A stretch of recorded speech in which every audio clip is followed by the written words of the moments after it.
Hey,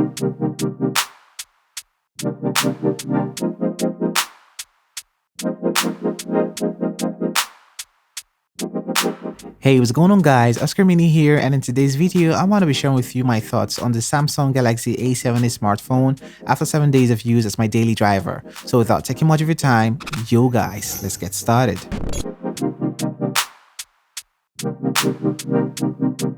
Let's start off by getting to know what comes off this box with the smartphone. And tearing off the seal with my unboxing knife, the first thing you get to see is an envelope that houses a TPU case, the warranty card, and a quick start guide. Next up is the device itself in a little plastic bag. Other things included are a fast charging brick with a Type-C connector, a USB Type-C to Type-C cable, an earpiece, and to the bottom of this box is the SIM ejector tool. It took me roughly 3 minutes to get everything up and running, and the basic things I noticed after the setup was how smooth the whole One UI experience was on this device.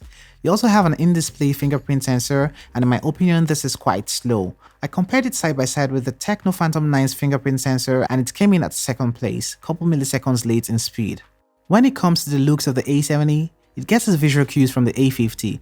Now, it obviously looks like a scaled version of the later, coming in at a size relative to the Huawei Y9 Prime 2019 and the newly announced Note 10. The wear, which is a fingerprint magnet and made out of plastic, highlights a triple camera setup with an LED flash, and the top features a noise-cancelling mouthpiece. While the right side features the volume rocker and the power button, you get to see the dual SIM tray and a dedicated micro SD card slot to the left. The bottom part of the A70 has a 3.5mm jack port, something we've come to see less of in 2019, a USB Type-C port, next to those are the mouthpiece opening and a down-firing speaker grille. On laying the Galaxy A70 to its back, you clearly can see a notch housing the 32MP front-facing camera, which we'll obviously talk about later. The display here is a 6.7-inch 1080x2400, obviously Full HD Super AMOLED display, coming in at an aspect ratio of 20:9, a 393 ppi density, and an 86% screen-to-body ratio. Samsung no doubt has the best display in the market, and the Samsung Galaxy A70 isn't an exception.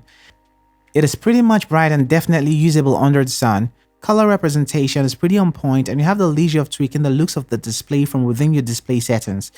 For those who care to know, since this is also an AMOLED display, you also get the always-on feature available to you. When it comes to media consumption, I can attest to the fact that this is hands down one of the best 1080p displays in the mid-range market right now. More so, you'd be able to stream videos at a max of 1080p. Yet another huge thing which seems to be a big deal about this phone is its camera. With a triple camera setup at the rear, which include a 32MP f1.7 main lens, 8MP ultra-wide and 5MP depth sensor both at f2.2, you simply get amazing photos gushing off the smartphone. The camera modes available include Panorama, Pro, Live Focus, Photo, Video, Super Slow-Mo, Slow Motion and Hyperlapse. Photos here are amazing and ready for social media sharing, and there's basically nothing to complain about the quality. But you'd notice the wide-angle lens takes less sharp photos than the main lens. Now you can take a look at certain photos coming off the A70.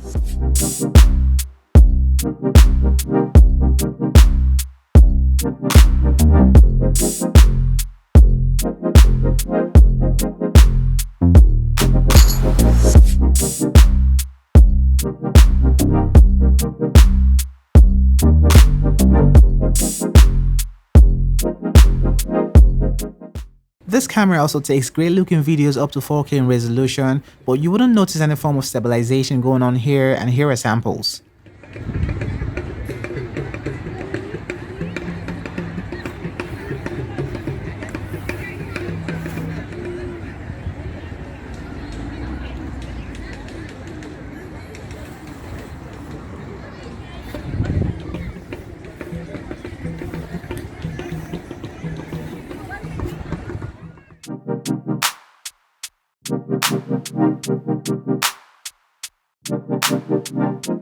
The front-facing camera also comes with a 32MP lens at f2.0.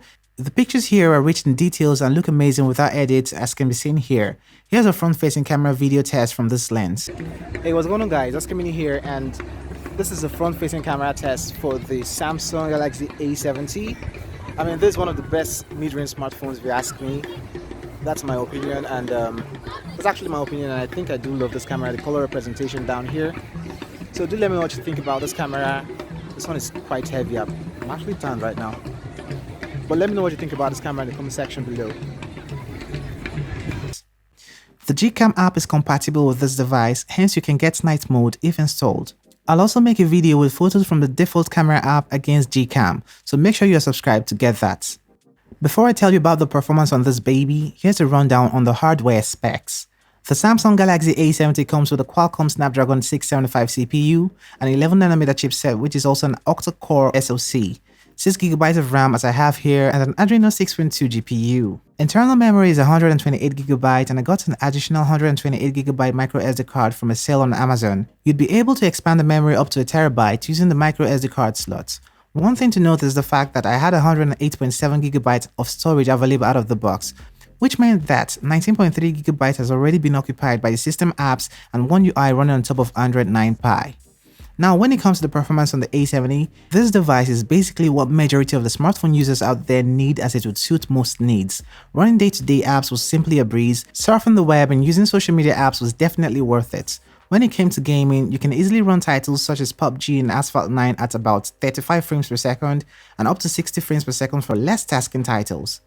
You'll see more of the gaming footage when I upload the gaming test in a few days, so do not forget to subscribe to also get that video. Here are Antutu and Geekbench scores for the Samsung Galaxy A70.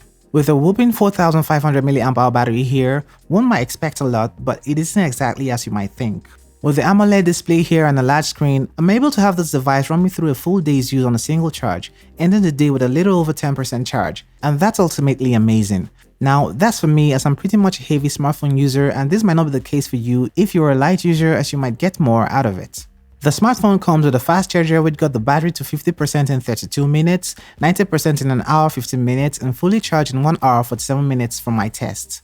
Battery life on the Galaxy A70 is definitely a win here, and you can never go wrong if that's what you're looking out for. Price is definitely one thing everyone considers before purchasing a smartphone, and the Samsung Galaxy A7 is priced at $355, as that was the amount I purchased mine from Amazon. You can get it here in Nigeria for 120,000 naira, and I must say, at that price, this device is worth every penny. Some other honorable mentions include the support for NFC and Dolby Atmos for surround audio on this smartphone. Now, what are my thoughts on the Samsung Galaxy A70? If you are in search of a well-built, premium-looking, large and amazing display, huge battery, wonderful photos and close to flagship performing device, this is definitely one to check out, especially if you want to reckon with a brand such as Samsung. But if you're otherwise on a budget and wish to save $100 and yet get close to the same experience, with a display at 0.3 inch smaller, you can get the A50 instead, which seems to be the balance for me in the A series, giving you the best bang for your bucks. And there you have it, my review of the Samsung Galaxy A70. Do let me know your thoughts on this smartphone, as I'd love to hear from you, and do not forget to hit the thumbs up button if you love this video, and more so subscribe and hit that notification icon to stay notified for more updates. Other than that, it's goodbye and I'ma catch you in the next one. Cuídate.